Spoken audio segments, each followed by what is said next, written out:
from what I see, we definitely have a quorum. Just wanted to confirm that. Yes, we do. Okay, great, thanks.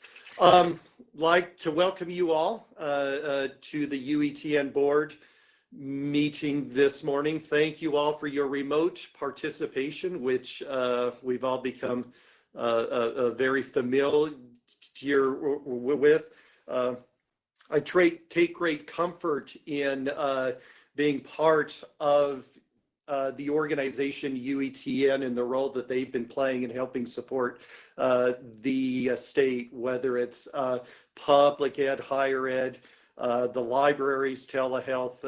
It's been pretty amazing the things that we've been able to continue doing during the COVID-19 crisis. So at the beginning of this meeting, I just wanted to take the opportunity to thank the whole UEN team for their efforts and all their hard work these the last several weeks. With everyone being remote, I'm sure Denise would appreciate it if you're to make a comment or to make a motion during the meeting, even though your name might pop up, just in case, if you could give us your first name just for the minutes. I think that would be helpful for her. Speaking of minutes, you all should have access in board docs to the minutes from the previous meeting on February 21st, which I don't know about you, but to me that seems like a lifetime ago. A lot's happened since then, but if you've had a chance to review those minutes, are there any questions or concerns about the minutes as they currently stand? If there are none, I would entertain a motion to accept the minutes. Steve Hess, so moved. Tammy Thank you, Piper, Steve. I'll second. Tammy Piper, I'll Thank- second it. Thank you, Tammy. We have a motion and a second. All in favor, please say aye. Aye. Aye. Great. Any opposed? And I'm going to assume that those were all ayes. So great. Thank you very much. The minutes stand approved. We will now go into the discussion portion. You'll see on your agenda there are three parts: 2.1, 2.2, 2.3. We have raised executive director report. We have the UETN pandemic response and impact, where we'll hear from several members of the UETN team, and then we'll have a discussion on finances. We're going to roll all three of those items into together, so I'm just going to turn the time over to Ray now for those three discussion items. Ray.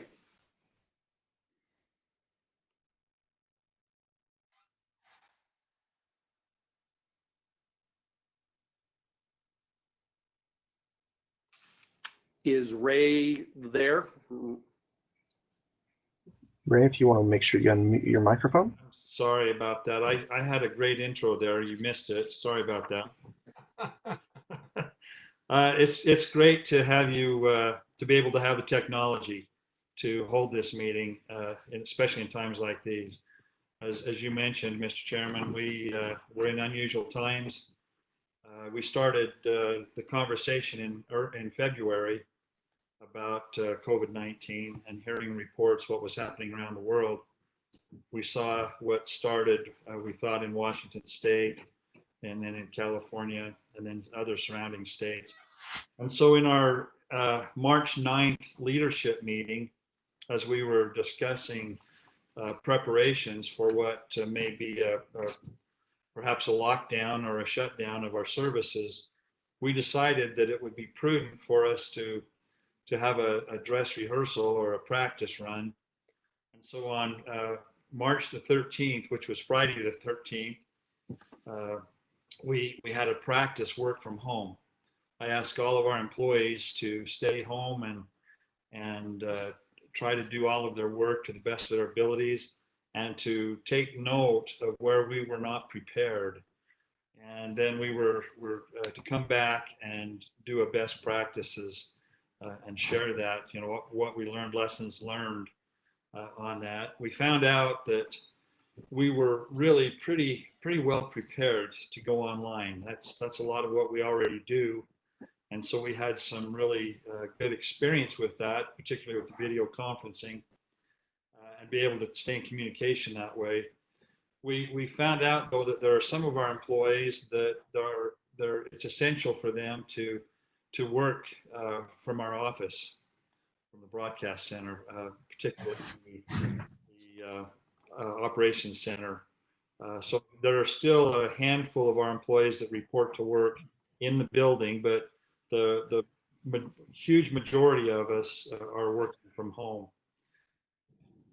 We found that there wasn't a problem having sufficient bandwidth for our stakeholders. We have a great network. We're able to get to connect schools. We're able to connect that way, but we did see some issues of being able to provide or make sure that it got to the end of the road, that students are connected. And we'll be talking a little bit about that later this morning. Some of our staff members, though, we found that there are some at-home issues. I'm one, for example, that I had terrible connectivity, very slow. And when all the neighbors started working from home as well, I kept getting bumped off and getting bumped out of meetings. So I had to switch service provider to have the adequate bandwidth that I need. Some didn't have the equipment. So we've tried to make accommodations and make sure that as many of us as possible have what we need to be able to work from home for a prolonged amount of time. What we want to do today is to update you as board members on the things that we are doing, what we have done in response to the pandemic, and how we have prepared ourselves to provide the services that our stakeholders need. Well, obviously, because it's a health-related issue, telehealth has been highly impacted. And so Matt will be sharing with you the things that are taking place in the area of telehealth. Laura will update us regarding the instructional services. Jim will update us with technical services. We'll have a little brief discussion on the financial impact from Lisa, particularly regarding the state funding and the overall funding that we receive. I asked Kelly if she would share with us the various bills that have passed Congress in relief of this pandemic. And so she'll share with us briefly some of the funding and some of the funding that may be coming our way. I know Matt will with telehealth as well as Laura will with instructional services. And then I've also asked Kelly to talk about some of the strategic initiatives that we've been involved with, some of the collaboration as we've been working with other organizations, both at a state and a national level. And then Rich will share with us the communications plan and how we've been keeping in touch a little bit in that regard. We have some additional reports that may be mixed in with some of these reportings, showing you some data, showing you the use of our network, the various groups, the numbers, things like that. But please, we don't want you to just feel like you have to just sit there the entire time and listen to us. This needs to be a discussion. If there are questions, you can ask, the chair, if you can, ask questions and make comments. So we want you to be actively engaged with this. I do want you to know that, Robert, you're very complimentary towards our staff. Our employees are exceptional. They have risen to the task, and it's been not a surprise at all to me. The hard work they put in, their desire to reach out and provide support to our stakeholders, and particularly trying to get past that. I mean, our role and responsibility has been to connect right to the classroom level, But what happens, now that the students are out of school, we're even trying to find out ways, how can we help support and encourage ways of connecting students at home? And so that seems to be the real struggle right now that we're still finding. I listened to a report, and Patty, you may weigh on this during the discussion, but I listened to a report regarding Salt Lake School District and the concern that they had that a full 20 to 30% of their students have not yet logged in at this time. And that's a real concern, that when you have 1 out of 5 or even greater students that aren't connected and they're not making progress at all, how do we overcome that? So I think that's one of the things that's going to be a challenge for us, to support State Board of Education, to support school districts and individual schools, so that they're able to get that connection for those students. So we'll go ahead and start sharing some information with you. And again, I would ask that you not hesitate to stop us and interrupt, ask questions to gain greater clarity, just so that you fully understand what we're doing, and ideas and suggestions from you of things that we may be doing better. So we'll start out with Matt then. And Matt, if you want to go ahead and give us an update on where we are with telehealth. Okay, great. Thanks, Ray. Let me share my slides right here.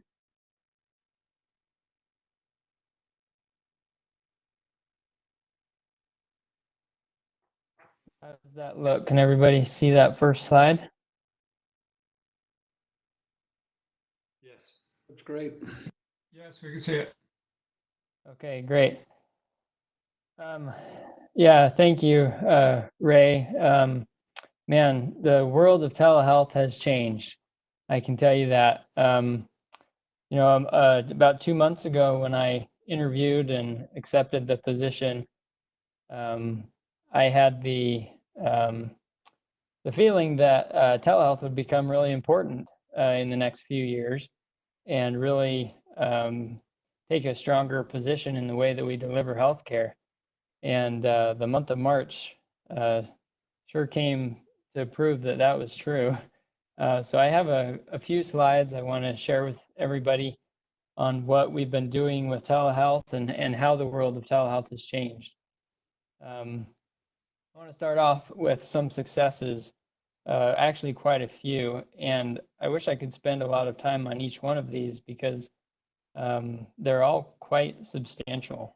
So it's too bad I got to go through them quickly, but the first one I want to mention is the legislative session this year. It was very good to telehealth. House Bill 313, sponsored by Representative Melissa Ballard, passed unanimously. It's a telehealth parity amendment bill, which requires payers to cover the same healthcare services in person that they cover through telehealth. It didn't cover complete payment parity, but it did require payers to pay a commercially reasonable rate,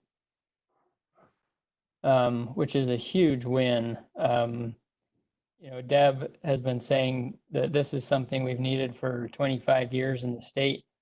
It's a major win for telehealth. And also House Bill 323 was sponsored by Representative Elison on school mental health funding amendments, which provided for telehealth to be able to be used in mental health assessments in schools.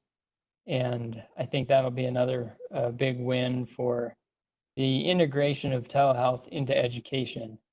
A lot of states are doing some great things in that area. It's a big priority of mine to see that education and telehealth find a way to merge and to work together. And so that bill is an important one. The Medicaid office with the Department of Health had a building block approved to expand telehealth services from just synchronous technology to also include asynchronous store and forward and remote patient monitoring. The telehealth network also received $300,000 of additional ongoing funding for our own growth and operations. And then we also had 3 positions on our UTN Advisory Council that we are will be proposing. We worked really hard to find great individuals who have strong telehealth backgrounds. So we'll cover that more, but those 3 individuals fill those spots from the University of Utah Health, Education and Research, and an at-large position. In the last 2 months, we were able to get all of our social media accounts up and running. I think Rich is going to cover that a little bit more, but that's been very helpful to let people know who we are, what resources we have, and why they would want to turn to us to get help starting a telehealth program. And then I'll spend a lot of time talking about our response to COVID-19 and what we've been doing to support the state and really the entire region with telehealth. So this is kind of what March 2020 felt like. I was trying to find a slide or a picture that had something to do with hold on tight. And if you've ever been tubing behind a boat, this is kind of an extreme example, but I have some data to back it up. Just imagine yourself holding on, flying through the air like that. It's a little bit how the telehealth team has felt. So performance measures. One of the things that I've been working on is establishing some performance measures for our telehealth program. I want you to focus on that last column where you see the % change from February to March.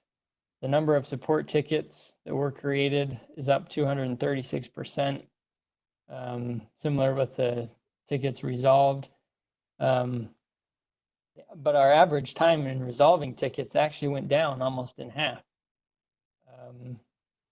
And then the other 2 I want to focus on, or maybe the last one, the average number of Pulse secure connections. So let me explain what that is. Our healthcare sites, one of the services that we offer to them is remote VPN connections for their employees and staff and providers who are working from home.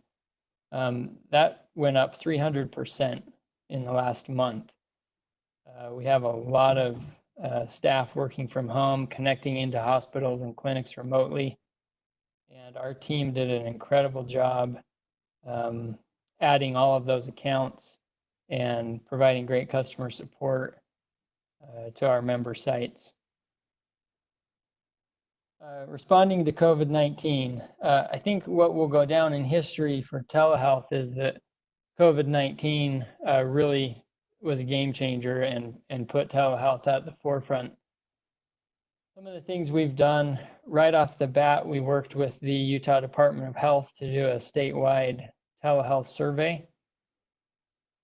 This was early on in March, and we asked, we had responses from over 200 healthcare providers, hospitals, clinics, systems, payers, to find out how much is telehealth being used, what's their capacity to grow.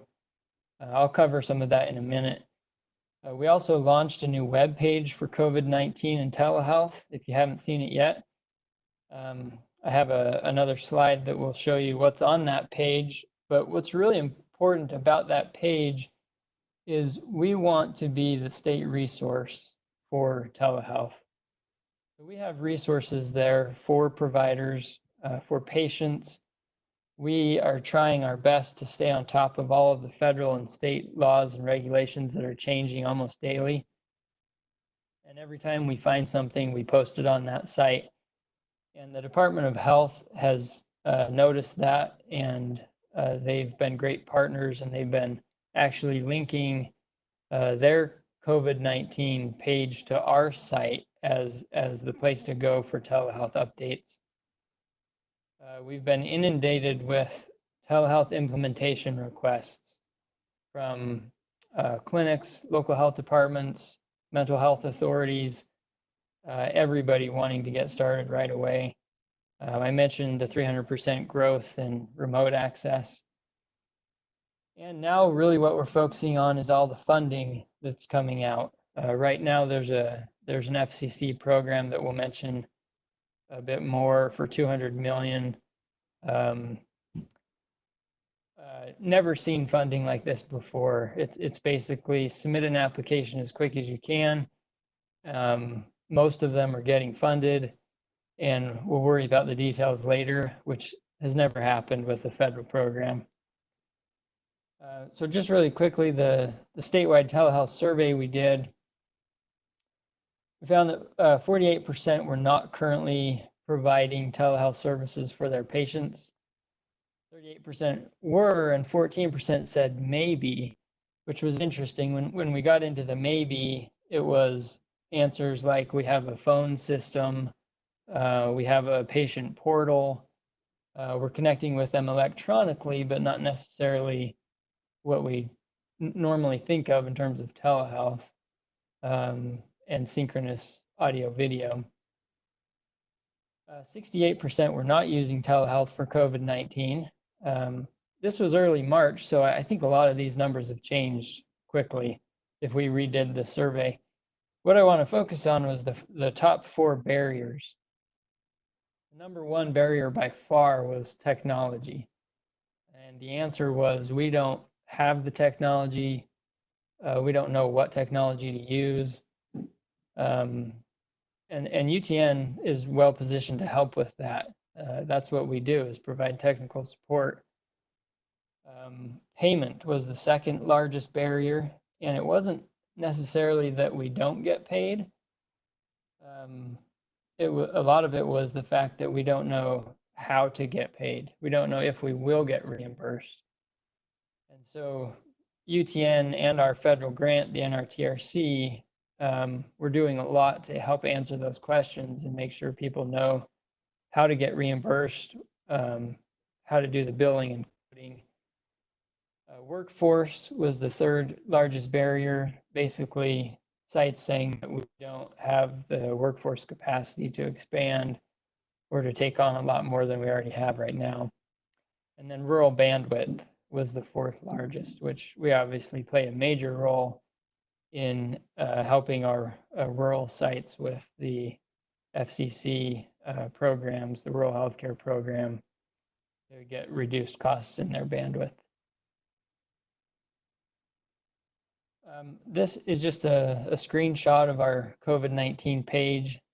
You can see the categories, provider resources, patient resources, telehealth technology and tools. We basically are listing there all the platforms that are out there that we're familiar with that people can use. National resources covers everything for Medicare and lots of other national telehealth programs and associations.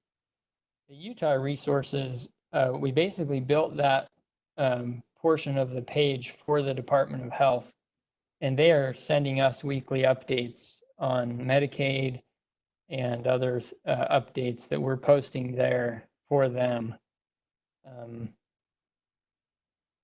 I'll cover this really quickly. I just want you to know that there are major changes federally that are going on for healthcare right now.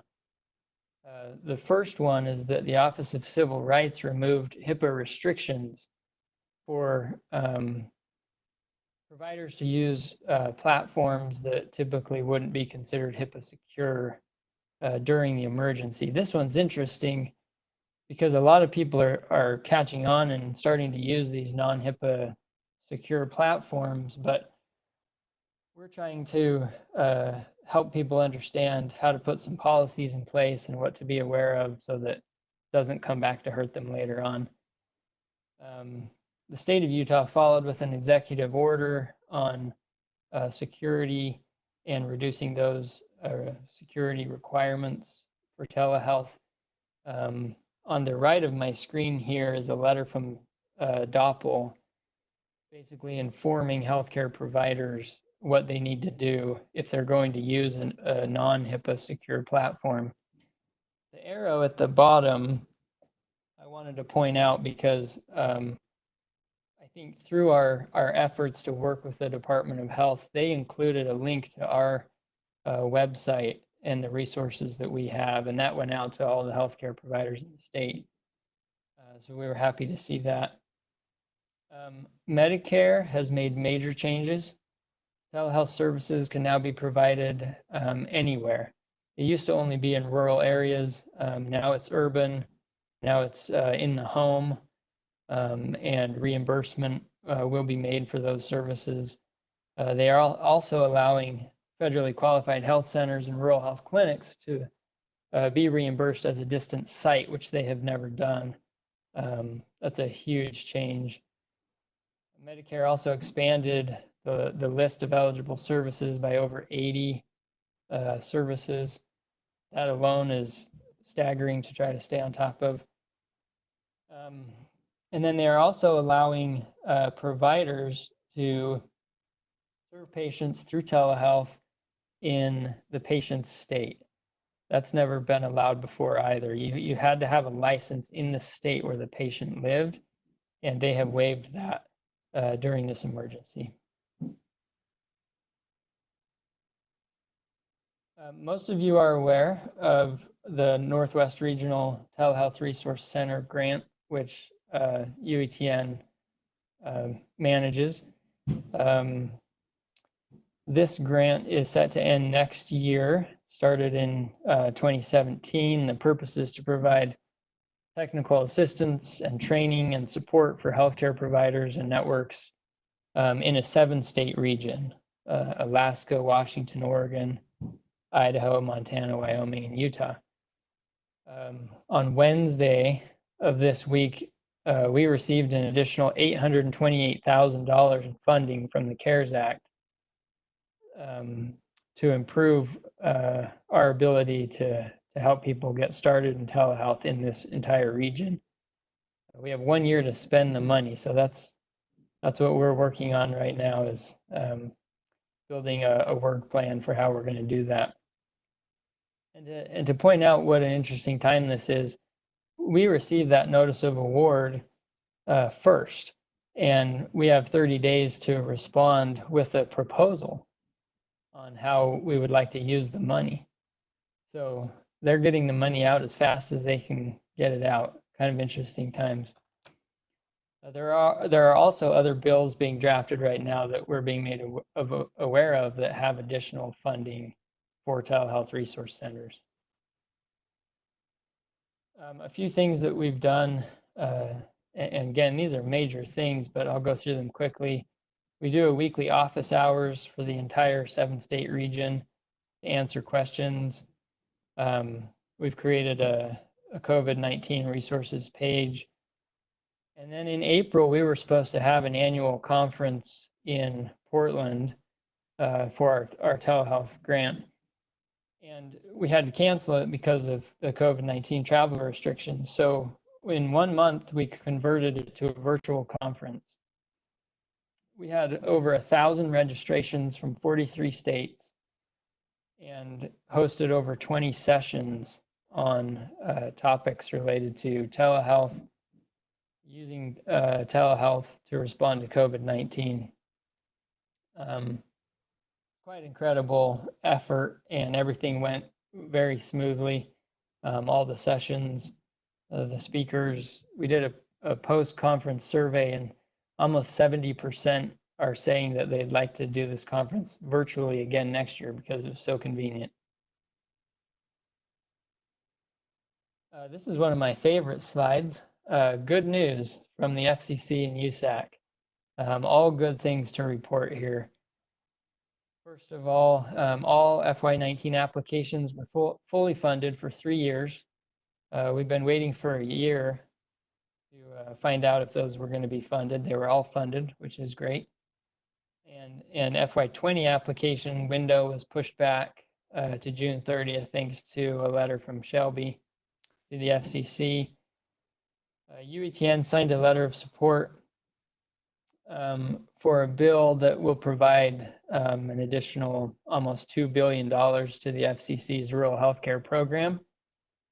We're hoping to see that get approved.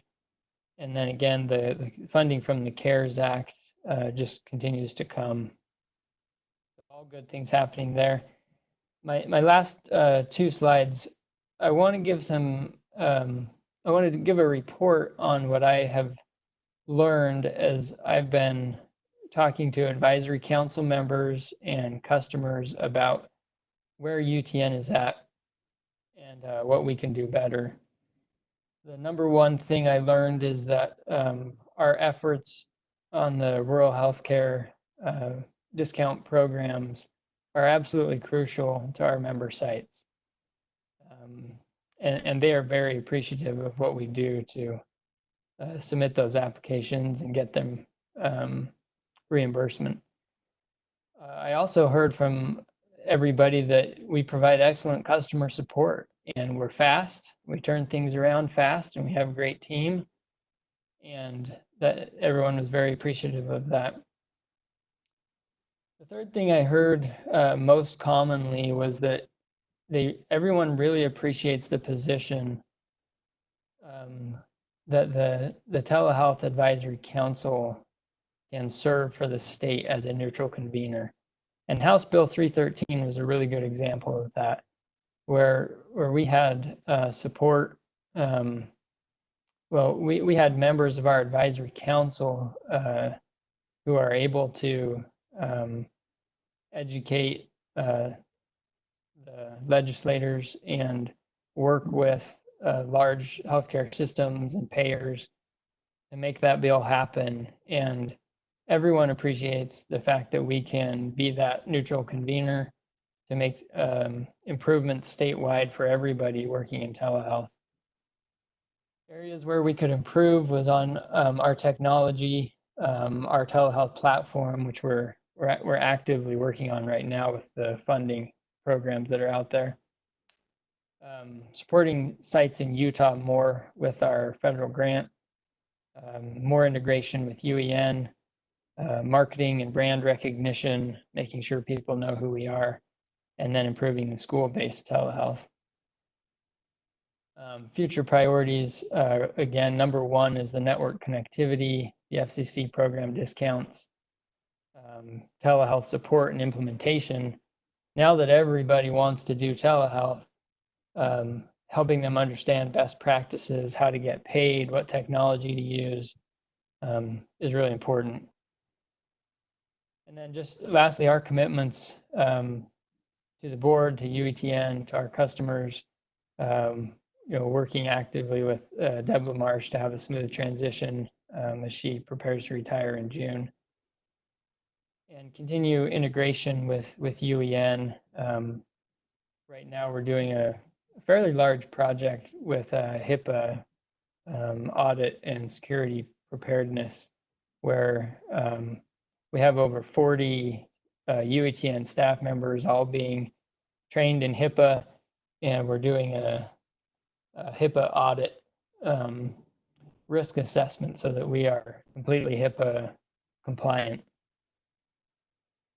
To continue to support our rural and underserved communities and safety net sites, provide excellent customer support, maintain a reliable and secure network. I mentioned improving our platform, serving as a neutral convener, and increasing our staffing both on our federal grant program and within UTN to provide all the support that's needed right now is critical. So I will end there. If there's any questions, I'm happy to take them now.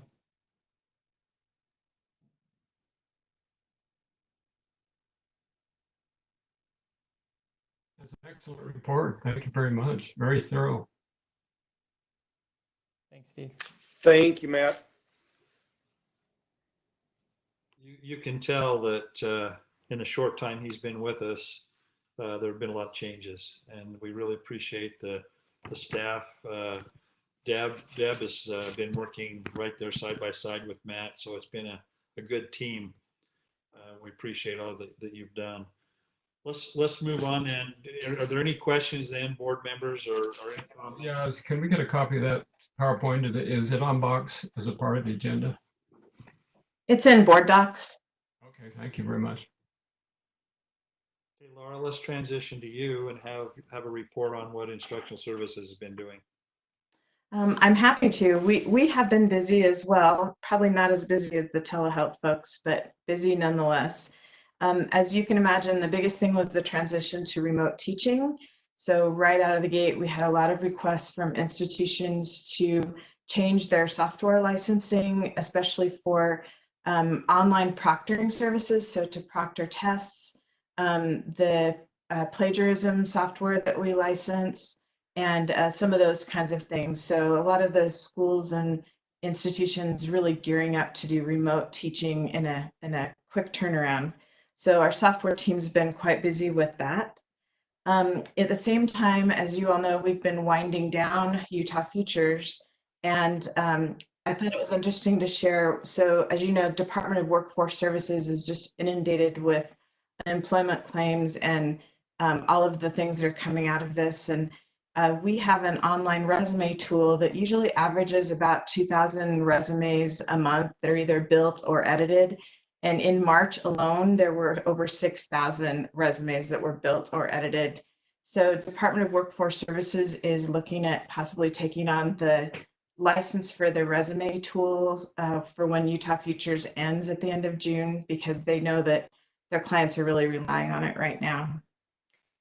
We've had some software spin up, namely Nearpod, that the board had approved for this last year's funding from the legislature. We launched towards the end of March, we launched Nearpod, and we've now had over 70 LEAs that have signed up. So this is a K-12 service, over 70 LEAs that have signed up for the service. Just since this meeting started, I signed agreements for 11 other LEAs. So they're quite interested in getting that on board because of the need for remote teaching and what they're anticipating with the need for summer learning. And then our professional development team just really stepped it up. So even though they haven't been able to go do workshops in the schools, they immediately started office hours. So individual one-on-one appointments with teachers to be able to help them use Canvas more effectively or convert some of their assignments and that kind of thing. And then they've also, working with our video team, launched a whole series of just-in-time video tutorials that Katie's going to tell you a little bit more about. The last thing I just wanted to mention on the broadcast side, there's a lot of national attention on the role that public media can play in helping with remote learning. So a lot of our peers across the country have proudly released new television schedules saying that they're showing K through 12 programming during the day, and it's something that we've been doing forever. So we're still continuing to do that and working with UIMC and the state to identify those programs that align with the core for K-12. I just thought it was interesting that these other stations are getting attention that this is some new service and it's something we've just been doing all along. So it's validation, I suppose. At the federal funding level, the CARES Act had a first tranche of funding for public media, and the Corporation for Public Broadcasting is distributing that to television and radio stations. And we just found out yesterday that the amount coming to us will be $200,000. So it's nice, not something that we were expecting, but it will definitely help with some of our new expenses as a result of shifting our work in this way. And then they're also attempting to get another wave of funding through the next, working with Congress through the next legislation that gets passed, hopefully. I'm going to turn it over to Katie, and she has some interesting data to share with you that our team has been following. And Tammy, thanks. I see your comment about Utah being light years ahead. Yeah, we've still been busy, but when I hear what other states have been going through, it just makes me so happy that all of us, our board and leadership and the legislature over many years have really built the infrastructure that we could just kick in for all of this in the last month. So it's a good position to be in. So I'll turn it over to Katie. Laura, before we go to that, could I make a comment, please? Sure. I would just like to thank you and your team for having the Canvas licenses in place too. That has really helped us. I think that was some vision on your side to have that Canvas platform available, and our teachers familiar with it, and our students. That's been seamless in our transitions. Also, thank you for the BYU Independent Study digital curriculum that's available. That's helped our teachers, and like you said, the Nearpod. Because of those decisions that's been made in software, it's helped districts roll out into this digital platform, and it's just been very beneficial. So we thank you and thank your team for everything you've done to support us. Yeah, I appreciate that. Thank you. It's nice to look back at the past and think, oh, we made all the right decisions over the years. We have some data to validate what you were just saying, Ben. So Katie will show you some interesting pictures that we've been enjoying the past few weeks. All right, hopefully you all can see my screen here. So here's a look at some of our instructional services and some data on the services that have been most utilized in the past, 6 weeks now. You can also find some of this data, as always, on our website, uen.org/dashboards. And I'm going to start off by saying we've all been looking at so many graphs and bar graphs and line graphs that go up, and it makes me nervous. These lines that go up are good.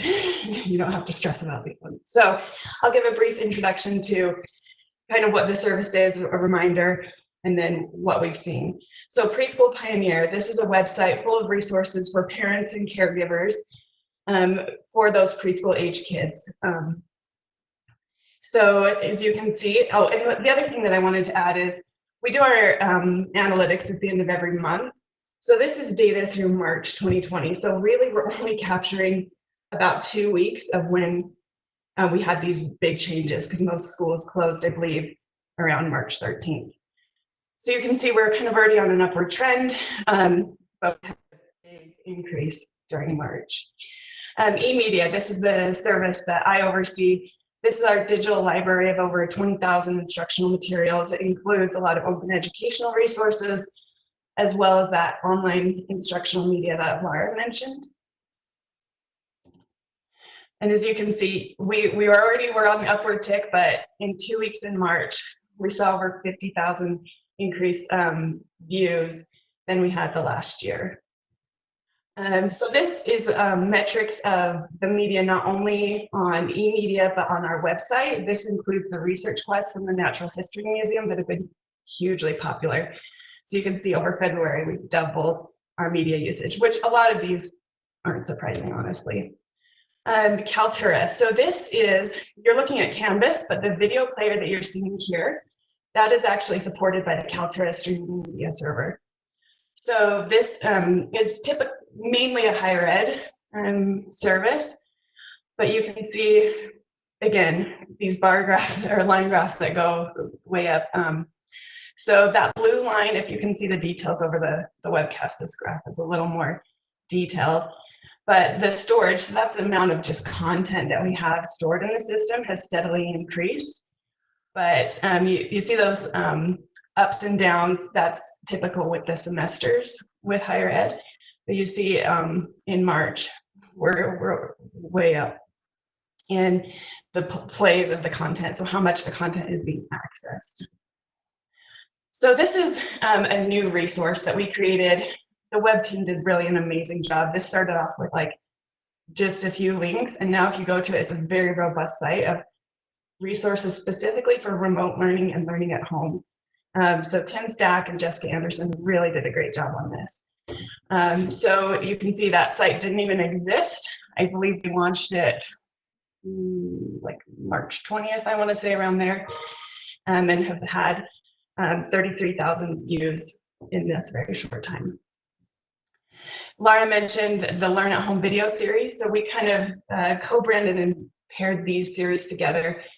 These are instructional videos. The goal with these was to keep these short. Teachers don't have time to take an hour-long course and learn how to do something in Canvas. They needed to take 5-10 minutes and learn how to do that one thing, and then be able to implement that in their online course right away. So these are very specific targeted videos, screencasts from our professional development trainers on how to help with that remote learning. We've also done a lot of social media and targeted campaigns because, as you know, resources are coming at you from everywhere. You know, every organization you've ever interacted with is now there for you. And so we wanted to make sure that the resources that we were creating were getting to the right people. So we've done some kind of unique analytics in targeting and making sure that these are showing up in teachers' Facebooks or Instagram feeds so they can actually be used. And this is our Canvas data, and I was going to let Laura talk about that. Sure, and just following up with the comment that Ben made. So this is the K-12 Canvas data, and you can see in March just the huge leap. On the right-hand side, of course, it's the usage, and no surprise, it's the larger districts that have a bigger impact, but we're seeing usage go up across all of the districts. And then it's interesting to compare this with what we're seeing for higher education. Katie, if you could go to that one. So higher education has been pretty plateaued, and we actually talked to Instructure about what does that mean. And the good news is it means that higher ed has already been using Canvas steadily for years, and starting in this semester, so starting in September 2019 and then moving forward for the rest of this academic year, it's been pretty steady. So even though courses may have been in person, students go in and log into Canvas and they're still using it, faculty are still using it. So we haven't seen that huge hockey stick leap like we have with K-12. And I thought that was really a testament to how it's been integrated just as part of the work that's happening at all of the institutions.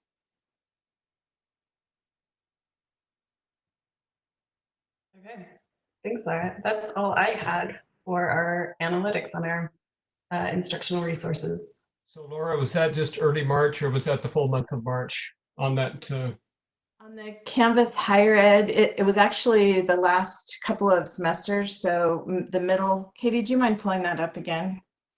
The middle of the graph was the start September 2019. And then the very far right side, it was March of 2020. Thanks, Katie. So was that the full March? So it's a full. Go to higher ed.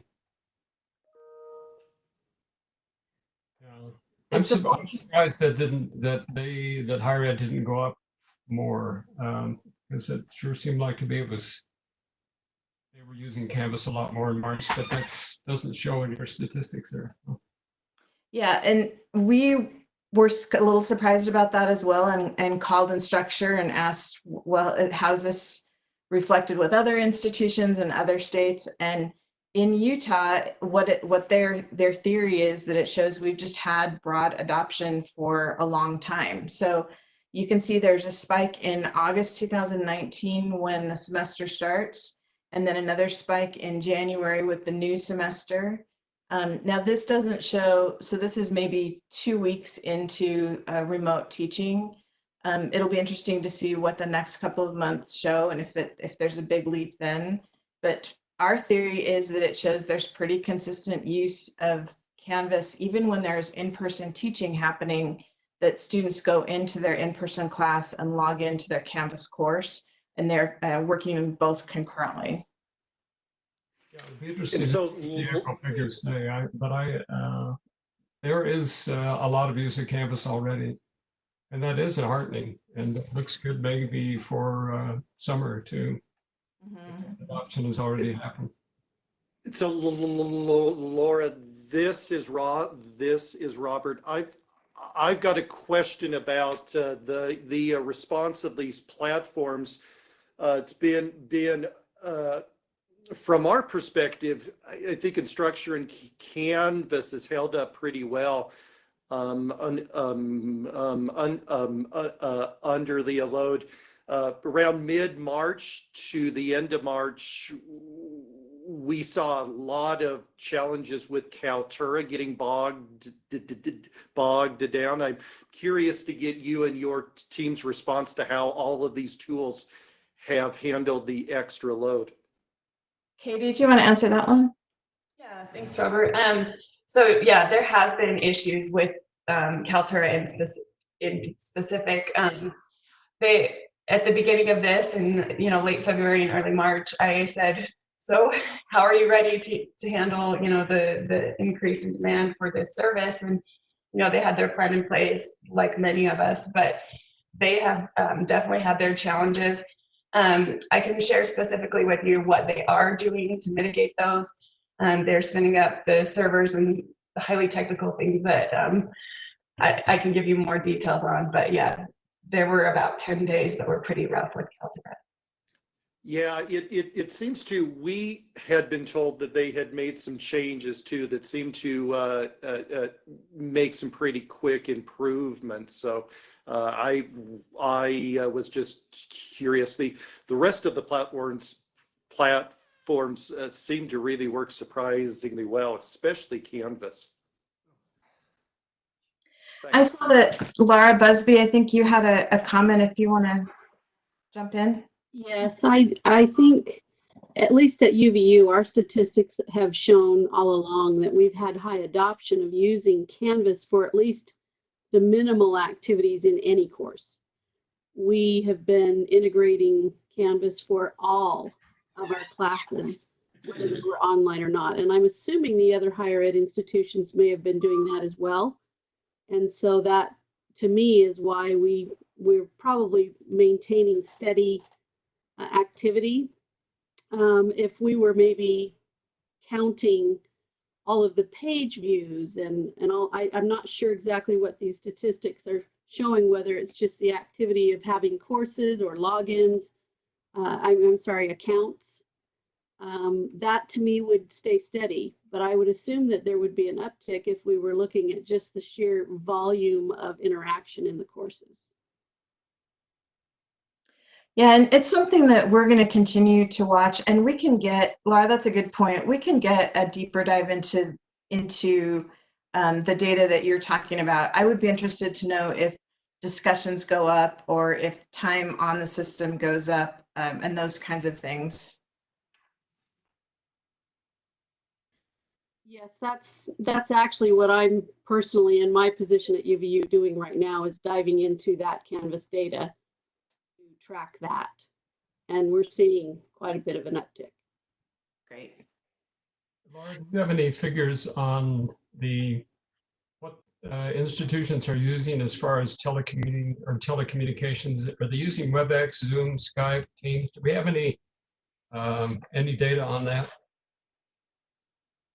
It's not something that that I have been tracking, so I don't know if our IVC team, I think Jeff and James and Louie are in the meeting. Maybe you have some information about that. If we can wait, we're going to talk about increase in WebEx, and we've not been tracking anything else that, at least formally, but we can talk about what's happened with WebEx, and we plan to do that. Tammy, I saw your comment too. Yes, sometimes you feel like you're in a Zoom meeting all day long. So, I did want to mention a couple of community partnerships too, that because we had a trust relationship with these community partners, when they had to quickly change how they serve the community, they immediately called on us, and it's quite a compliment of the work that's been happening. So the first is the Utah Museum of Natural History, and over the last couple of years, we've helped them build out a website for a project they call Research Quest, and it's an NSF-funded grant for educational simulations using some of the collections from the museum. And they immediately switched that to an online platform. They've been having 300 to 400 people from all over the country join those live Research Quest events that they've been doing. And it's all videos and tools using the websites that we built. So that's been pretty exciting to see. And then the other one, we've had a partnership with Utah's Hogle Zoo for quite a while. When they closed the zoo, they immediately switched to doing a Hogle Zoo virtual safari every weekday at 11:30. And Katie, you may want to tell what your team has been doing, but we're producing some really amazing educational content out of that. Yeah, so they do their everyday field trips, and those are kind of more education, well, more entertainment, but they have their IC programs that use state funding, and those were the core and education focused lessons. So we're helping them take those lessons. We have the first one on adaptations coming out. They'll have a lesson plan that will go into more of an education purpose-built resource for helping continue on those programs they can't do in person anymore. So Katie's team's been taking that footage and then editing it together into a broadcast length program featuring the animal adaptation, for example, from Hogle Zoo. And it's just exciting to see people adapt, as you know, and it's exciting to see how our staff's really stepped up being creative and serving the people that we serve. I just want to say, this is Steve again. What you've shown us is just outstanding, and I'm sure what we'll see in infrastructure has been outstanding as well. And in conversations with the legislature, I hope they have an appreciation for what UETN has done, particularly when they talk about finances, because it's clear to me that there needs to be more investment in technology. That technology is the one that's really going to help us through the challenges of the future. And I hope they're getting that message. We spend a lot of money on buildings, but we really ought to be investing heavily in technology for the future. Thank you, Laura, and thanks to your entire team. What a great job. Let's transition over to Jim Stewart then for an update on technical services. What's been happening now that all schools are online. Where are we? And then also the role that you played with the special legislative session. Thank you, Ray. And as you can imagine, with the closure of schools, it's had a remarkable and very measurable impact on what's happening on the network. And so today, there's been a lot going on. We put in some additional monitoring and in our focus on instrumenting the network over the last few months. And so we've been able to increase our view into the network, and Kevin Quire is going to be here and talk about those performance statistics and utilization changes that have been going on in the network. We've got Troy here, and he's going to talk about the operations center and what's happening there within the network. And Jeff is also here with me to talk about what's going on in the operations center with the interactive video. And so I'll just move forward now with, go ahead, Kevin, if you'd like to jump in. Okay, sure. If you want to bring up the next slide. So at the beginning of this year in January, we started measuring network statistics differently than we ever had at UEN. In the past, we've always reported peak data rates on the network. This really didn't capture the amount of data that was being passed.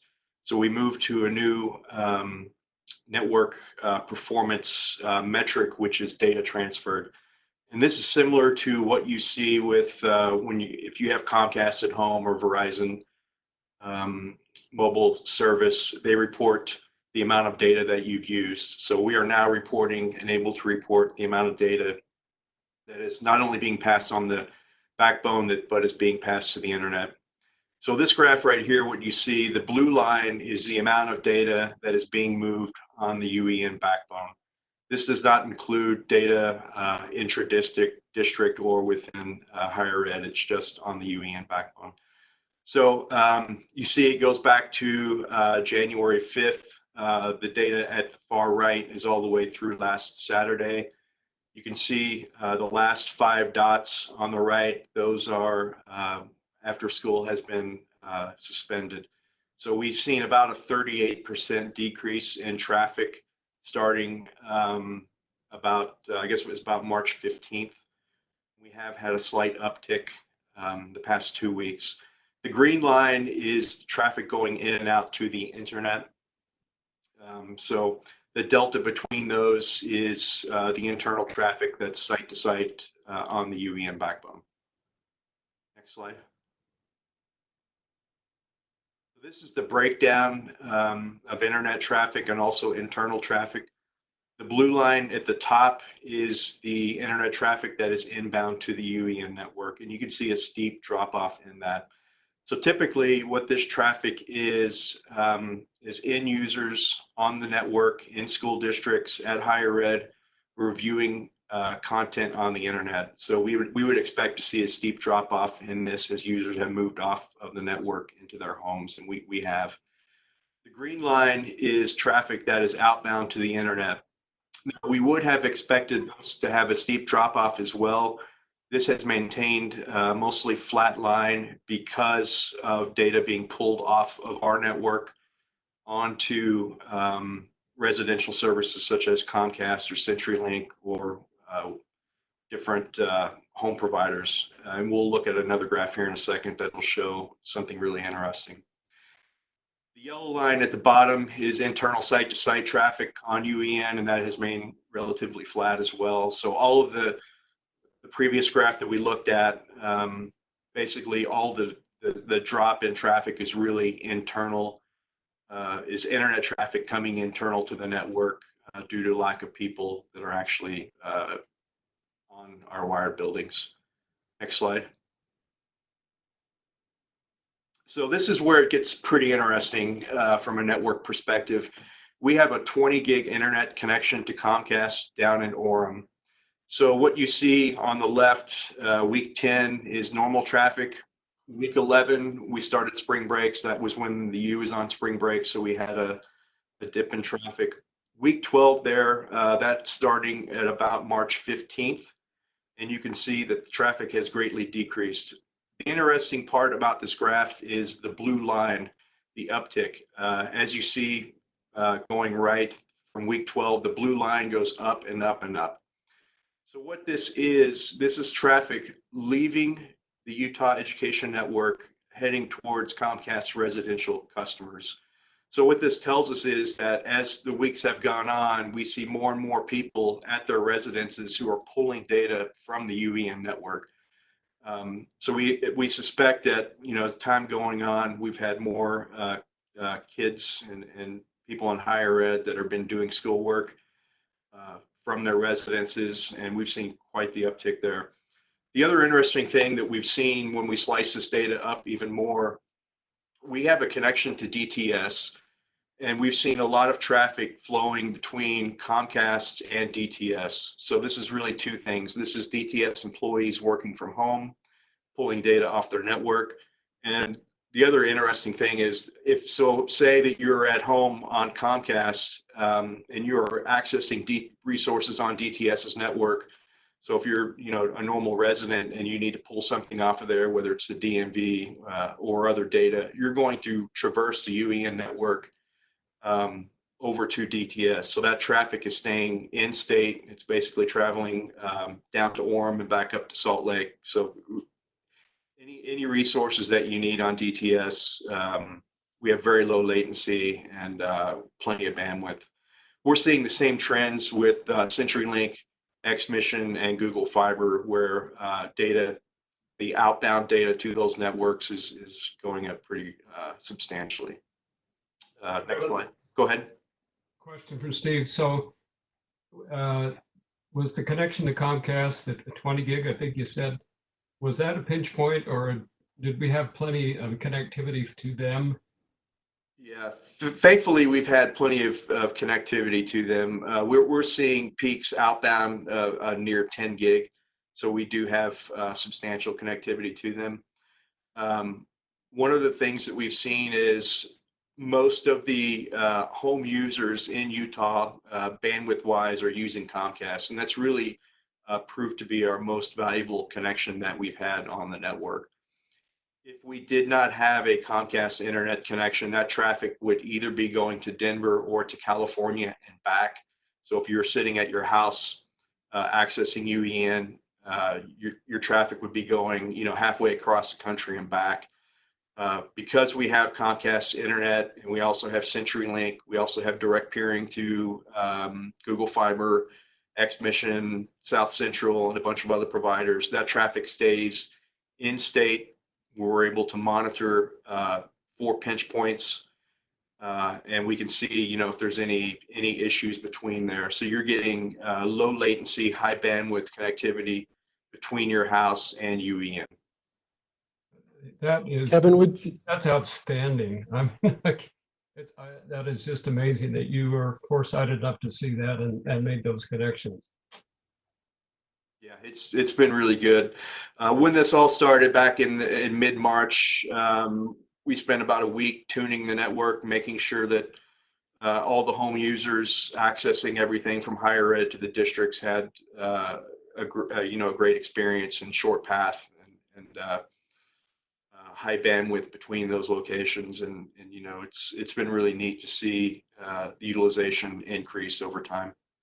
So talk the about only, what, I was going to say the sorry, only Steve, go ahead. problem then with home users was the last mile, right? Correct. Yeah. Yeah. So we don't have any. Go ahead, Jim. Talk about what would happen if you had made those changes to the network. Why was that important? Yeah, so one of the things that right when this started at March 15th that I was seeing was that to the school districts, we have smaller routers out there. They're not able to hold all the information about the Comcast networks and the CenturyLink.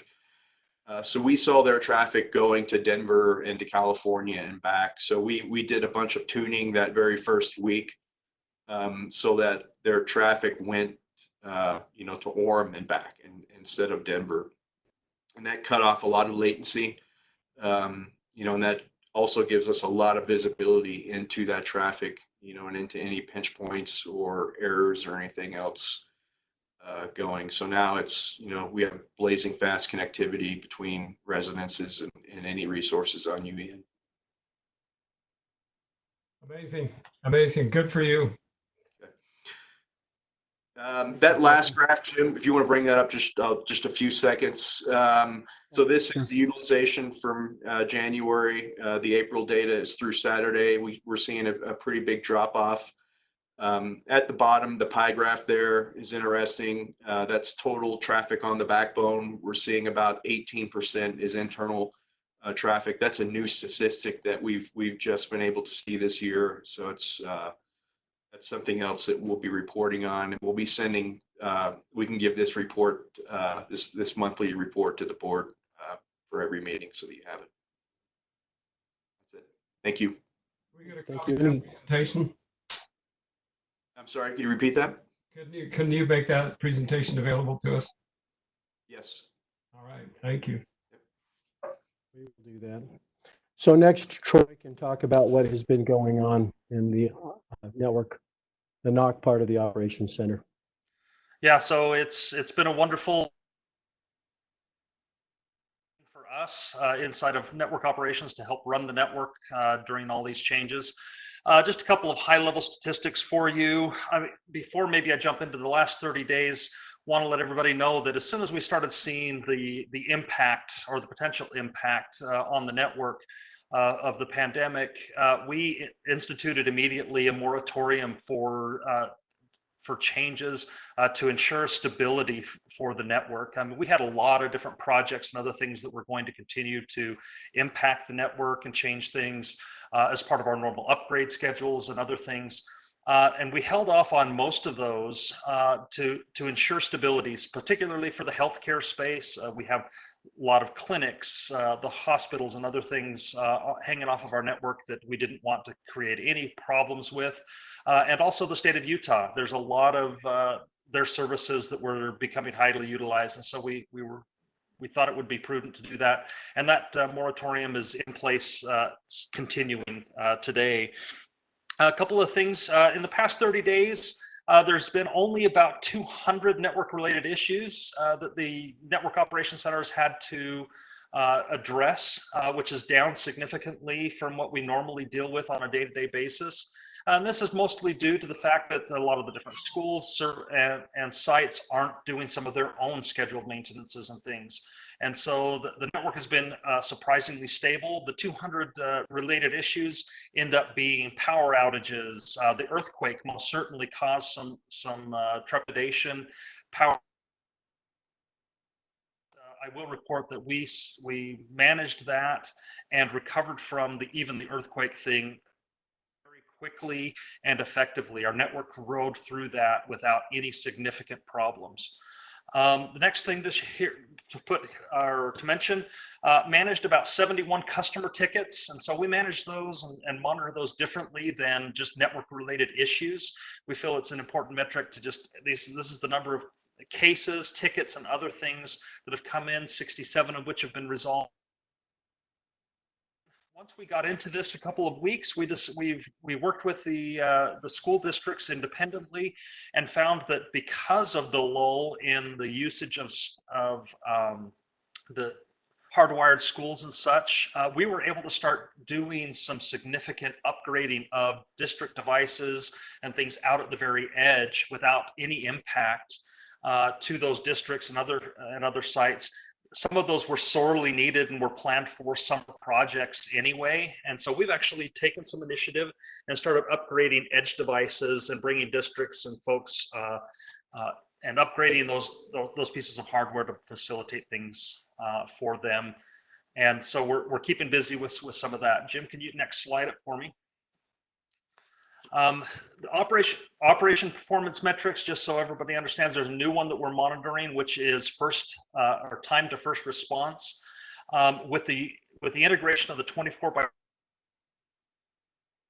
last number of years, I want to just report for the first time that we have a 98.6 SLA performance on the first time to response of any network issue that pops up. And so this is alarms and alerts, in addition to calls and other things. And so and that SLA performance is 15 minutes.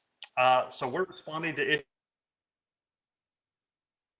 24 hours a day, 7 days a week, 365 and a quarter days a year, minus the holidays and a couple of other things in there. But anyways, so that's a wonderful metric. It shows in just one number how effective our 24/7 operations center is being, and we're very proud of that metric.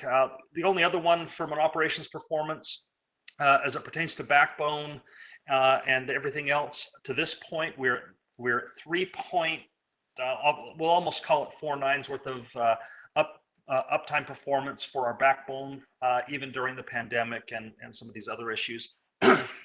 Excuse me. Next slide, Jim, if you would. What period of time does that cover, Troy? That's year to date. So that's January through approximately first part of last week is when we pulled those metrics. Very impressive. Very impressive. Yeah, I mean, we're going to shoot for 5 nines still, like we always have. It's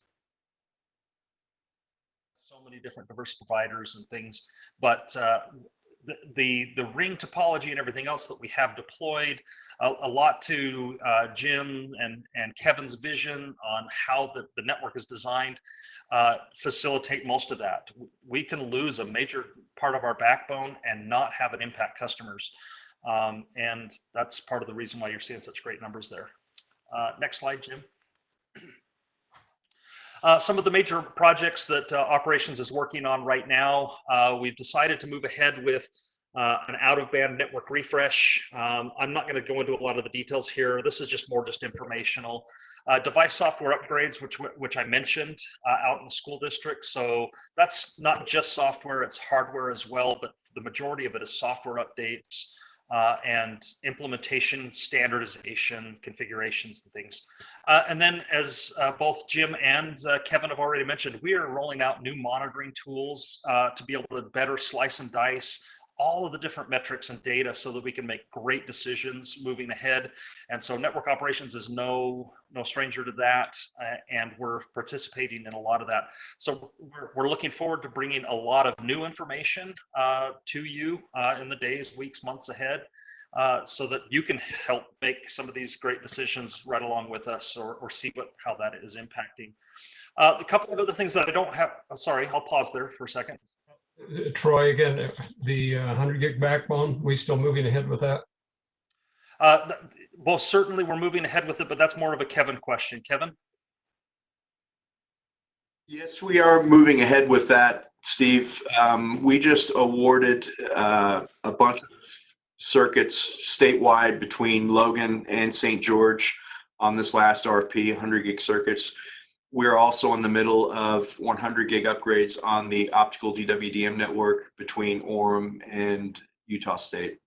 So we have we will be essentially 100 gig everywhere on the network statewide by the end of the summer, hopefully. Fantastic. Then one other thing that I don't have a slide for, but I wanted to mention, content filtering. It's a big responsibility on UEN still currently. And one of the things that caught us, well, not so much flat-footed, we have an incredible response to it, but when the school closure occurred and districts had to immediately switch over to a home-based learning thing, content filtering became a very quick and large problem for a lot of the different school districts. And so what I want to do is just address the fact that, or mention the fact that we had already planned this summer to deploy a large content filtering node within the state of Utah to help facilitate ongoing content filtering, cloud-based content filtering for those take-home devices. Once we knew that we were going to be hit with this thing, we worked with our content service provider, and they shipped us all of that equipment that we were going to need for this summer. We received it and implemented it in just a little under. Every single school district in the state of Utah is now using a Utah-based on our network content filtering solution for all of their cloud services. And that there's a lot of congratulations, kudos, and other things that go out to a lot of the different departments and things within the organization that made that happen. We only had just a few minor issues with content filtering in that transition because we were building this node for all of this content filtering at the same time schools were transitioning all of their content to online. And so it kind of worked. There were only just a few minor growing pains from a few school districts during that transition, but major accomplishment. And we're stable today on content filtering for all of the at-home devices provided by school districts. I think that's the end of my report. Jim, did we have any other slide there? No, we don't. I don't believe. The only other thing I would mention there is that if you recall the slide that Kevin had where the last couple of weeks we've started trending upwards, that's when we actually had the iBoss filtering, cloud filtering solution in place. And so we've started to see and have additional traffic because of that. So that's putting traffic back on the backbone and onto our network by doing that. So any questions? Yeah, Steve, again, who was the vendor for your filtering solution?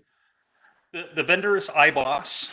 It's one that we've been using for, I almost say the last 6 to 7 years. And they're been great to work with. And we were pleased with their response to our need and how quickly they were able to push out equipment and other things that we had already, like I said, had designed for this summer. But they really up and helped us out. It was great. And we had been using the iBoss cloud solution for quite some time, but we were realizing that we had to beef that up. And so that was a problem because it wasn't adequate to meet the needs of our school districts when this pandemic closure hit. So we've been able to just increase this capacity, and it's worked rather well. And I very much appreciate iBoss and yeah, and staff. if there's any specific data that you need 20 gigs worth of content filtering capabilities on our backbone. At this point, we're seeing peaks in around the 5 to 8 gig range. So we've got plenty of capacity to continue to onboard more and more devices. In fact, I would dare say, don't quote me on this officially, but we're ready for any one-to-one content filtering necessities from any of the school districts in the state of Utah at this point. Just to put the fine point on it, that's traffic that would not be across our network, would be hitting some other vendor or not been able to be moved at all. And that's all going across our backbone now because of this cloud solution and providing the filtering also. So it's the traffic and the filtering. And then I'll pause here and get ready for the transition. Are there any other operations related questions that we haven't covered that you're interested or curious about that we might be able to answer today? Steve, again, So the filtering is still a requirement to receive federal funding, right? Absolutely, it is. And it's part of the reason why UEN still leads in content initiatives instead of allocating to the districts. Okay, thanks everybody. Jim? All right. Well, Jeff, if you'd like to continue, please. Yes. So leading into this discussion, Louis Valles will also be participating in the discussion with our video operations. Similar to these earlier discussions, looking at the trends as all these students and education moves into the home, and what we were seeing on the video side, and like others, we see the adoption and increase in tools that allow this distance education to take place. And one of the areas that we were a part of was on the web conferencing side and with WebEx.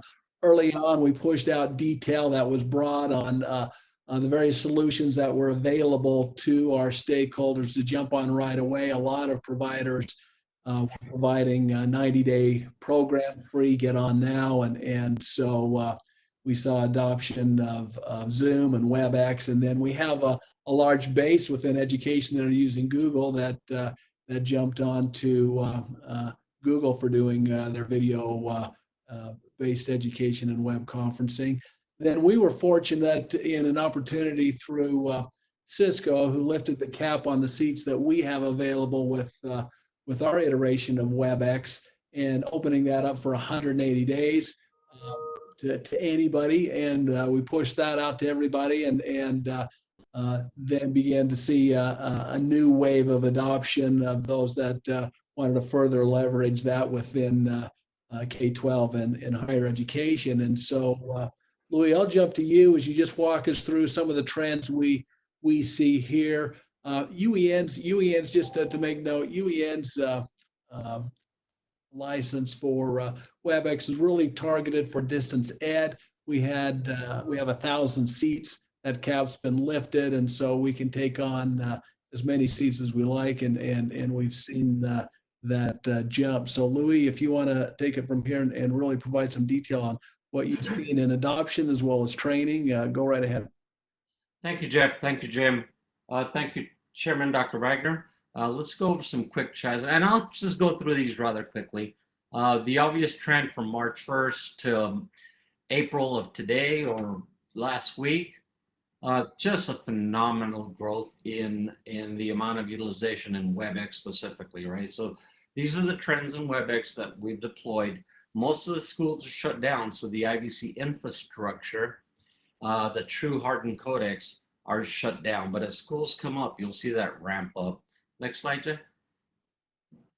This was the hours used. Let me just get to that slide real quick. So the yellow, if everybody sees, is March of 2019. The blue is March 20th of 2020. So just a phenomenal growth of the use of our WebEx conferencing tools. Jeff, next slide. These are again just some threads throughout the month. We saw it spike up when all the schools started coming on. We saw the trend beefing up when we went into the special sessions of the legislators up on the Capitol. And I'll go through some of those statistics, but just a huge, huge increase in utilization of that. And as such, the support team behind it, right? So we support WebEx. We have been in a WebEx team. We are considered very fluent in what we do on that. Next slide, Jeff. These are the staggering numbers on the education side of the amount of utilization, the amount of events, the amount of schools that have adopted this. We've got a 403% increase in the number of events just over the course of March. And it wasn't even March, it's the last few weeks. So as schools started coming on board, we started seeing this.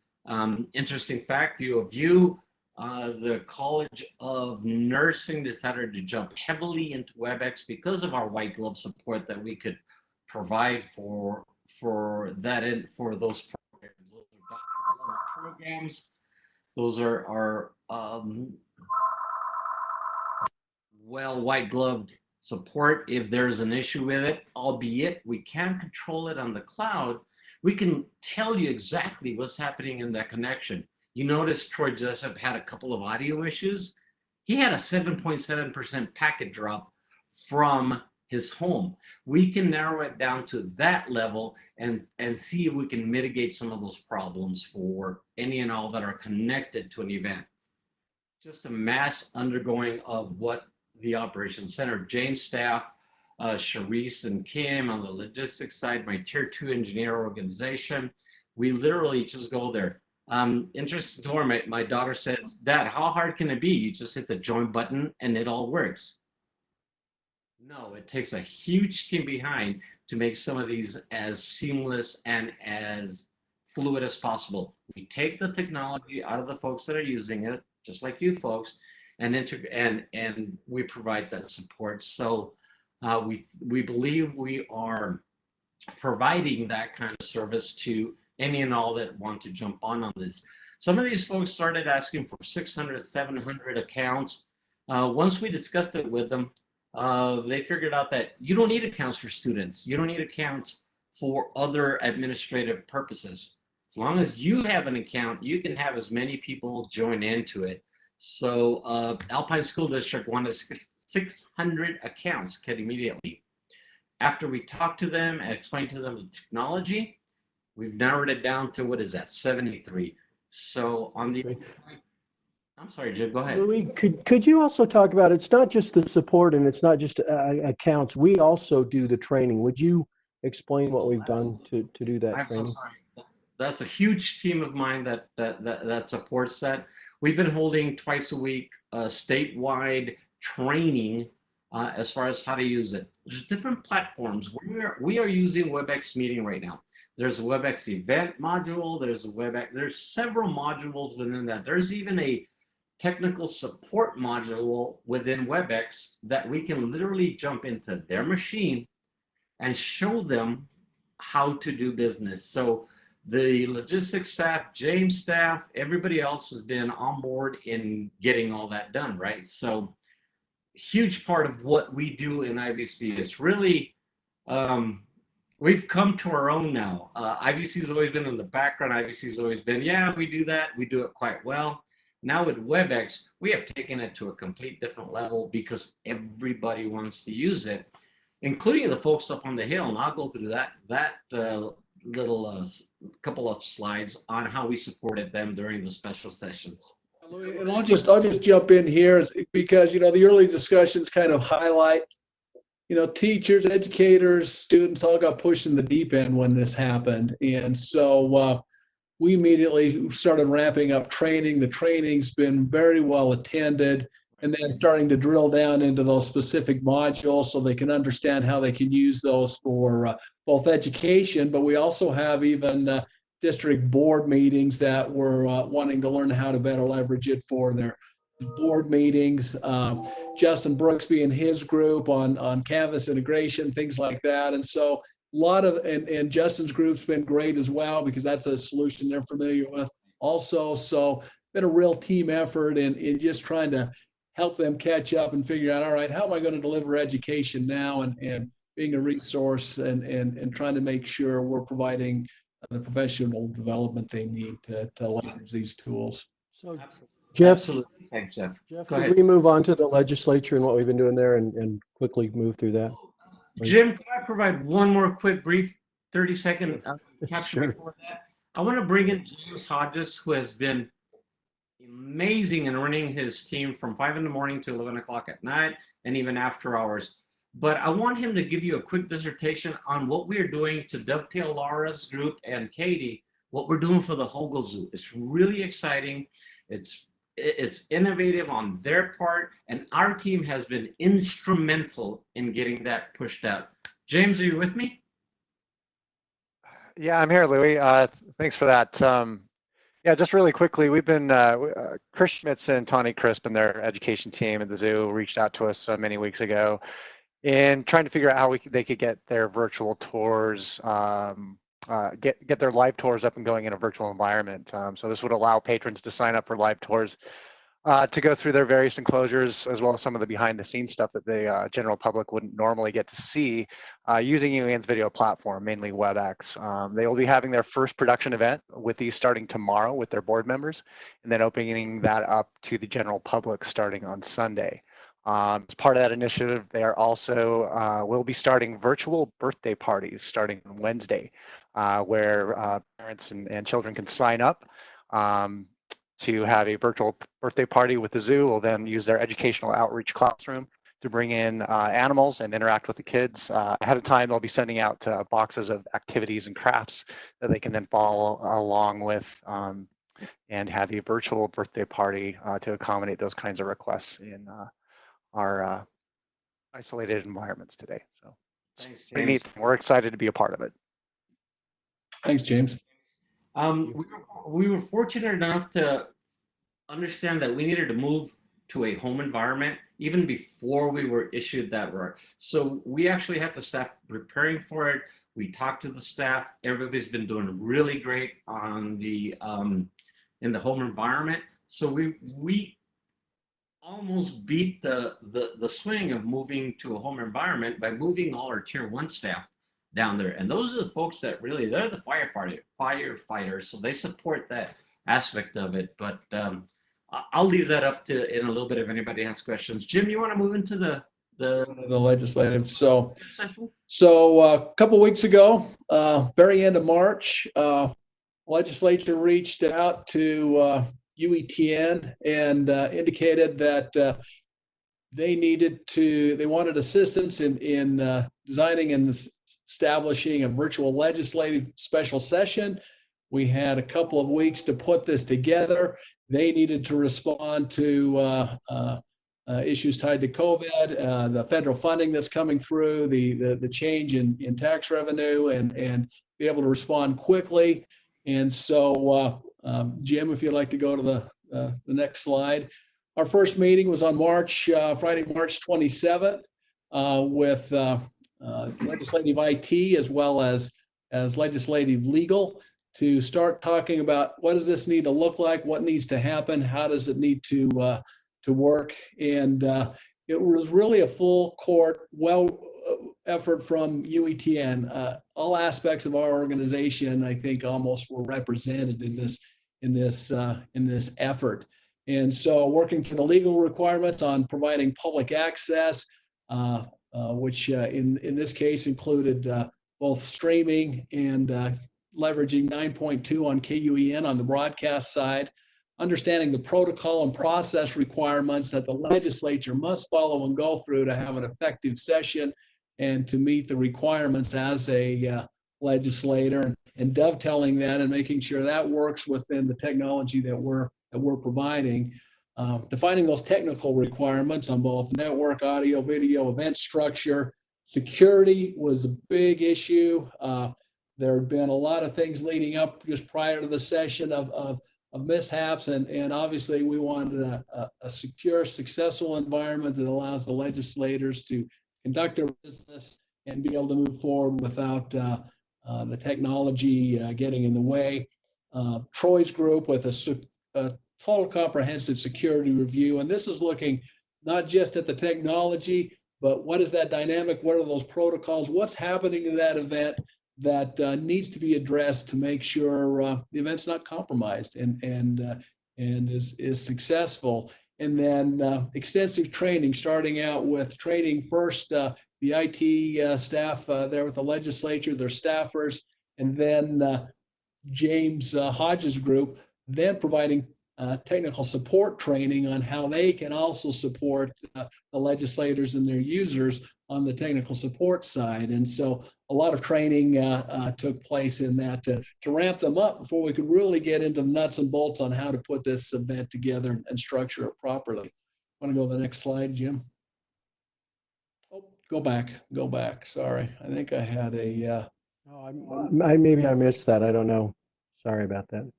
that's all right. All right, is there one? Go back one more. I think I had no. All right, I have another slide in there. So basically with that, we started working in earnest with them, starting off first structuring what that event needs to look like, providing the requirements in there, and pulling out features and functionality that don't apply to this event to make sure that it's effective, streamlined, easy for them to use, and also easy for everybody to manage. There's a lot of faces behind the scenes from the IT staff, and Lou will talk about this on the UEN side as a production to make sure that they can continue to run this event without being disrupted by the technology. And so that led from first standing up the events, going through rehearsals with the IT staff, then with leaderships, the Senate President and the Speaker of the House, and then a full dry run with the House and the Senate, going through practice legislation, going through polling, going through voting. There's three, at any given time, there's three solutions that the legislators are working with. They have WebEx up for the meeting, for the video, the audio. They have a proprietary voting and polling system that they're all using. And then they also have the legislation, the bills in front of them that they're working through. So they're really a lot going on. I was impressed with how well they rolled through that and worked through that and conducted their business. And so then we went into 3 full days of extensive legislative session. And Louis, let's go to you on the go live, the next slide, Jim, and let Louis just talk a little bit about the behind the scenes, what was happening there. So go ahead, Louis. Thank you, Jeff. So behind the scenes, I mean, we spent a lot of time prior to even the first event. We joined hand to hand with the IT folks up on the Capitol.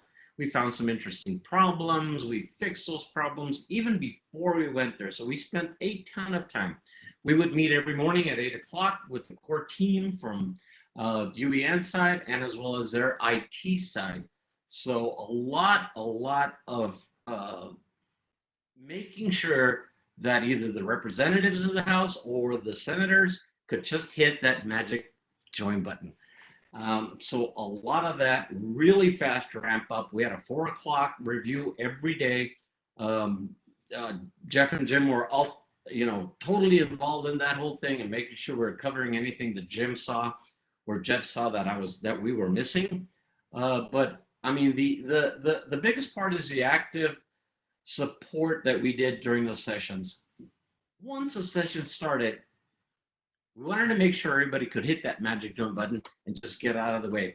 Well, it's a little hard to do it with 72 representatives or 70-something representatives that join in. You have microphone issues, you have video issues, you have connectivity issues.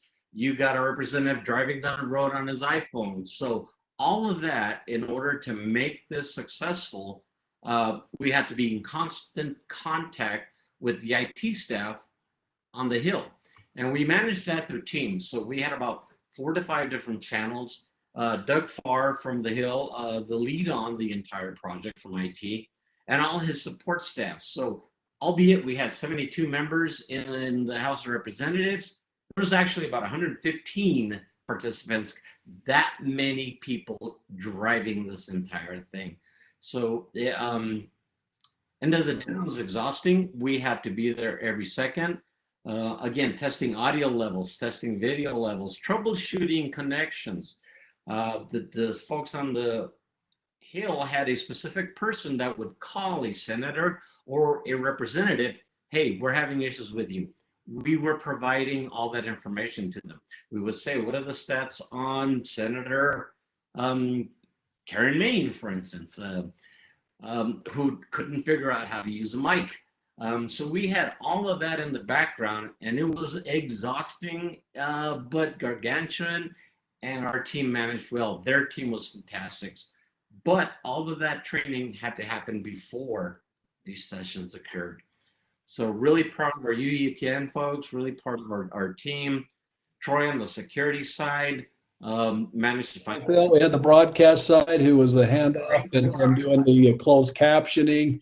And for training with the broadcast side, they would hand off, they'd work with the closed captioning, send it on 9.2, is also on Comcast channel 388.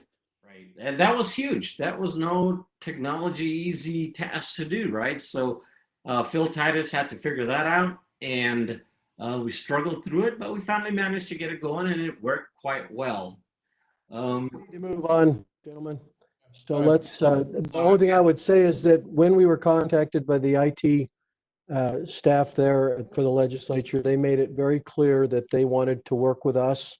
They've told us many times that we're very easy to work with and that they could not have done this without us. And we're glad to have been a part of this historic moment and to play our part. Yeah, are there any questions from the board, please? Yeah, my question is, number one, did they get better at it as each day went on? And number two, what feedback did you get that you could improve the next online session, which we'll probably have in May? You know, we actually did improve. Every single session was better and better as their IT staff worked with our IT staff and managed to produce a better production, because these were productions. They were not just video sessions. So every single time we improved, we're ready to The one comment I'll make, Steve, is kind of like we've seen within education. They start understanding the questions they want to understand, what they want to see, what are the views, what kind of functionality. And so they've been sharing that. Doug Farr would push that to us, and we're going to review that. So they start fine-tuning how they want that to operate so they run it. And so they started becoming more educated on, all right, here's what I want to ask, here's what I want to do. And so we'll see more of that as well. And we'll see a new dynamic with the committee meetings, which is how can they run the committee meetings and bring in outside presenters and manage a secure comment. So, Steve, your question, every time we got done with one of these, the first thing we did the next day at 8:00 a.m. was to get together and have a discussion about what could we improve. And specifically, one of the, this was an easy thing, but we were having some problems getting started with the streaming and queuing for the broadcast. And we talked that over after the first day. And we thought it through with them, and they told us that they were having that problem also, and that it's not always clear. They can even pound the gavel and then still not start, and they don't want to open those mics or get that broadcast started because they just don't want to get that until it actually starts. So we just came up with a simple solution of, we gave them Phil Titus's phone number and just said, when you're ready to start, just call Phil, and that. That one simple little adjustment made it so that we were queuing up right when things got started, even though sometimes they got started late, and in one instance got started earlier than we had been told. But we were ready to go, and we were able to work through these issues, and we will continue to look for improvements. And we're all involved in this, and we're all improving it and making adjustments on the fly as quickly as we can. And just a constant asking ourselves, what can we do to improve? And it was all, for the most part, all the issues were transparent to them because we handled it on the background.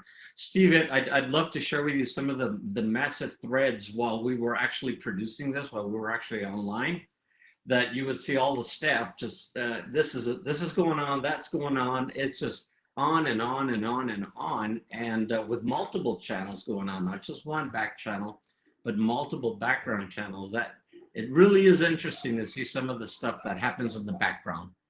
Yeah. I'll make one last comment. This was incredibly valuable to understand because the previous regular session, they passed House Joint Resolution 14 on telegovernment, where we're supposed to take an active role in discussing how they roll in and integrate more of this technology down the road. And so this will really contribute to that discussion, Steve. Hey, well, that's Jim. the deal, and we hear that all the time, but I would imagine that it will never be the same. They may meet this way in the future, even though we don't have, maybe we don't have the crisis we currently have. Hey, Jim, This is Robert. Jim and Ray, I just want to be sensitive to time. We have about 15 minutes left of our scheduled 2-hour meeting. I want to be sensitive to people's schedules. We do have an action item. Ray, I didn't know if there were some pertinent budget. There was a pertinent budget discussion that you wanted to have this morning as well. So just looking at the time, making sure we're able to fit in what we need to. The reports have been excellent. Thank you. Yeah, thank you, Robert. We do need to move on. I'd like to have Lisa share with you a little bit about what we have heard from the legislative fiscal analyst regarding funding, and then maybe a little bit about the projected budget. And then Kelly, she has a little bit of information regarding the federal funds that are coming our way. So Lisa? Yeah, first of all, I received from Thomas Young just a notice of, it was a joint resolution for urging fiscal responsibility. And really what that says is that, number one, they're asking us that to limit expenditures to essential costs during the remaining of this fiscal year.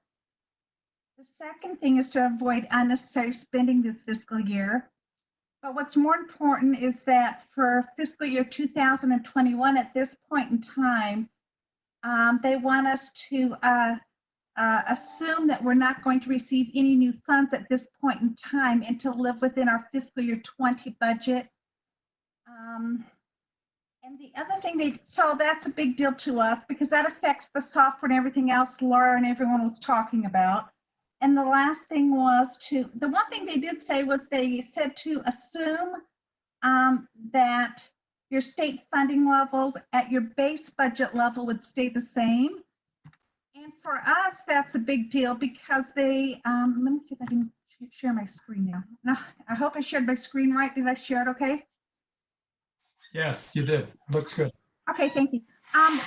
What they're talking about there is that we start out in fiscal year 21, and this is our ongoing state funds, is that UETN's base budget was 28.2 million. It's the third column over. So it was 28.2 million. And during at the beginning of the legislative session, when they approve your base budget, they also converted one-time dollars from fiscal year 20 into ongoing state funds for 21. So that became part of that base bill. So I'm hoping when they talk about the funding, we'll be at fiscal year 20, but they'll recognize that our base budget will actually be the ongoing, the 28 million plus the additional 3.8 million, which is where it says SB5 converts one time into ongoing funds.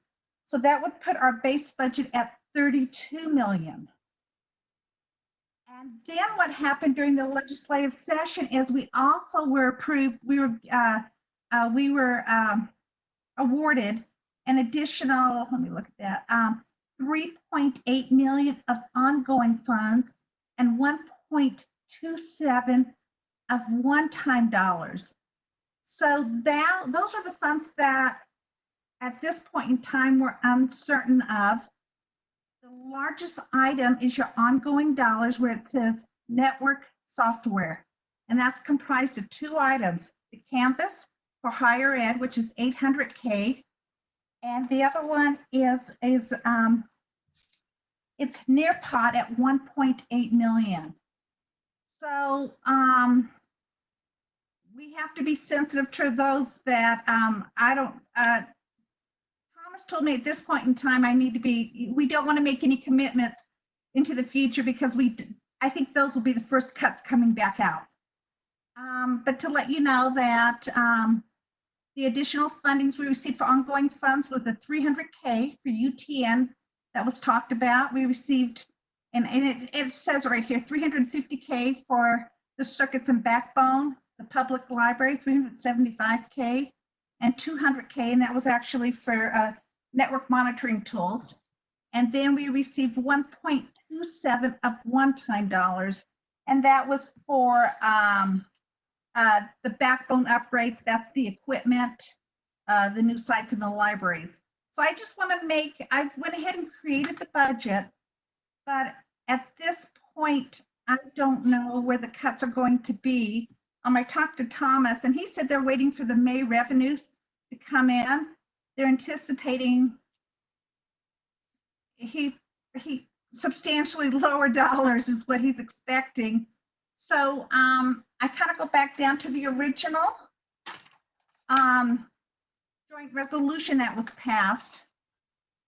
It's saying we can assume our base budgets at this point in time will stay the same. So I'm hoping it's the 2.8 million plus the converted one-time dollars to ongoing. So I'm hoping our base budget of 3.2 will stay the same. And then they will address the new ongoing funds that were appropriated to us in March. I assume we're going to hear in May or June what's going to happen with those funds. This will be something that we need to be tracking. There will be additional special sessions ongoing. So we know that that's going to happen. So we'll keep you informed. We're running out of time right now. Rich, we'll have to have the communications report from you in our next meeting. I know there was a lot that went into keeping everyone connected on that. We do have, Robert, that action item that we need to ask the board to take care of, and that's approving the new members of the UTN Advisory Council. Great, thank you, Ray. Can I just again thank the whole UETN team. I think I speak on behalf of the board. Ray, I commend you and the team not only for your continuity plans and making sure that all of the employees are able to continue doing their jobs, but then the amount of work and quality of work that has taken place over the past 6+ weeks. UETN has definitely been propping up the state in many different ways. So thank you very, very much. Just an excellent job. And we look forward to those other reports at our next meeting. I would also suggest, Ray, that we move the app demonstration to our next meeting as well, if that's okay. Absolutely, yes. Okay, great. Thank you. We have one action item. There are 3 vacant spots on the UTN Advisory Council. Matt had briefly mentioned these as well as the individuals that have been proposed as part of his presentation earlier. In board docs, you can see the individuals: Linda Edelman, Betty Sue Hinkson, and Tanner Clark, along with their bios. I would entertain a motion from the board to approve the additions of these 3 individuals to the UTN Advisory Council. This is Patty. Motion to approve. Thank you, Patty. Second. Thank you. All in favor, please say aye. Aye. Aye. Great. Thanks. Any opposed? I guess I didn't ask for any discussion, but so I'm going to assume that there was none. But if you have any questions, please let us know.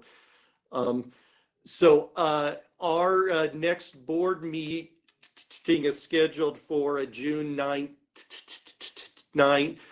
I did want to remind the board that this meeting was supposed to be our board retreat. We, of course, have pushed that off. That's something that we want to do in person. So I've been in contact with the leadership team, and we could be looking at a retreat date this fall. So the plan will be the board meeting in June will be remote, just like this meeting is, and we'll look at a board retreat later. If there are no other questions, I will entertain a motion to adjourn.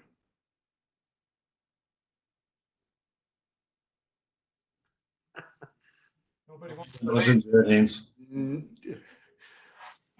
Colleen, I'll second that motion. Great. Thank you very much. All of those in favor to adjourn, please say aye. Aye. Great. Thank you all very much. I wish you all best of health. Thanks. Thanks, everyone. Thanks, Robert. Thanks, Robert. Excellent, Ray. Excellent.